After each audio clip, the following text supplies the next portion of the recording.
यदि आप इस चैनल से नए जुड़े हैं तो चैनल को सब्सक्राइब करके बेल आइकॉन प्रेस कर देना ताकि आने वाली हर कहानी के नोटिफिकेशन आप तक पहुंच सके। और कहानी जैसी भी लगे हमें कमेंट करके जरूर बताइएगा।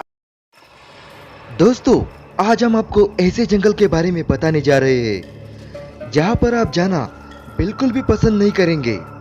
जंगलों में जाना वैसे तो कोई आम बात नहीं है, लेकिन बहुत से जंगल ऐसे हैं जो आज भी डरावने हैं और जिनमें चाहते हुए भी आज हर व्यक्ति डरने लगता है।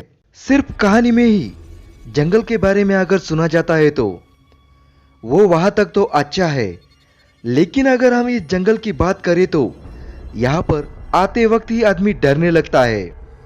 जी हाँ, यह जंगल जापान में है।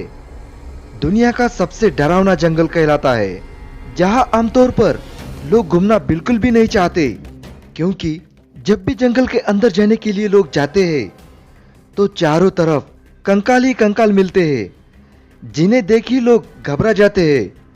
और यह जंगल इतना सुनसान है कि यहाँ पर आपको खामोशी ही डराने के लिए काफी है।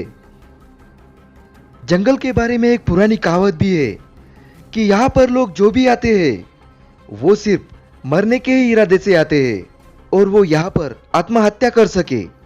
ऐसा माना जाता है कि जो भी यहाँ पर मरता है वह यहीं पर भटकता रहता है और दूसरों को मारने के लिए योजनाएं बनाता है। जानकारी के अनुसार जंगल 16 वर्ग मील तक फैला हुआ है और यहाँ पर इतना अंधेरा है कि सूरज की किरण भी नीचे नहीं आ पाती है। और यह बहुत ही घना जंगल है जहाँ आवाज ही सुनाई देती है। जंगल को सुसाइड फॉरेस्ट के नाम से भी जाना जाता है। कुछ लोग इसे भूतिया जंगल के नाम से ही पुकारते हैं। माउंट फुजी के पास है ये जंगल। कहा जाता है कि अब तक यहाँ पर काफी लोग मर चुके हैं।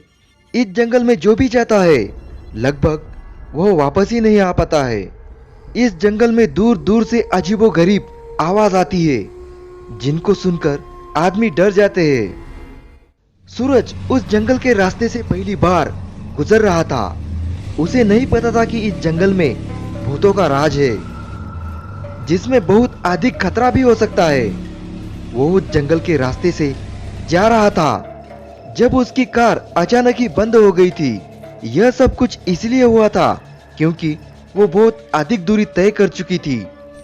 उसे पानी की तलाश थी, इसलिए वो जंगल में पानी ढूंढने लगा।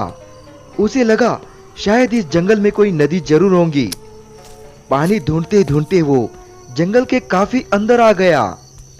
उसे जंगल में अचानक किसी के रोने की आवाजें आने लगी, पर जंगल घना होने की वजह से उसे कोई नजर नहीं आ रहा था।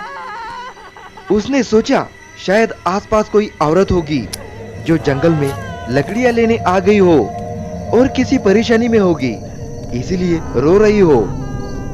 वो उस आवाज की दिशा में चलने लगा। वो जितना भी आगे बढ़कर देखने की कोशिश करता, पर वो आवाज उतनी ही दूर सुनाई देती। थक हार कर वो एक जगह खड़ा हो गया और देखता है कि एक औरत एक पेड़ के नीचे रो रही थी और कुछ भयानक चेहरे उसके आजू बाजू खड़े होकर भयानक हंसी हंस रहे थे। यह नजारा देख उसकी रूह कांप गई। तभी वो रोने वाली औरत उसकी तरफ देख लेती है। उसका भी चेहरा भयानक लग रहा था। आंखें अंदर तक घुस गई थी। भयानक चीख के साथ वो भूतनी सूरज की ओर झपटी। सूरज बिना आगे पीछे देख पागलों की तरह भागे जा रहा था। गिरता पड़ता कैसे तो उन भूतों के चंगुल से बाहर रास्ते पे आ गया। अभी भी उन भूतों की जंगल में हंसी और चीखें गूंज रही थी। कुछ समय बाद उसी रास्ते पर एक कार आती है। वह उससे मदद मांगता है, फिर चला जाता है। सूरज आज भी उस घटना को याद कर डर जाता है। हमारी और भी डरावनी कहानियां सुनने के लिए स्क्रीन पे जो वीडियो दिख रहा है उसे क्लिक कीजिए और डरावनी कहानियों का मजा लीजिए।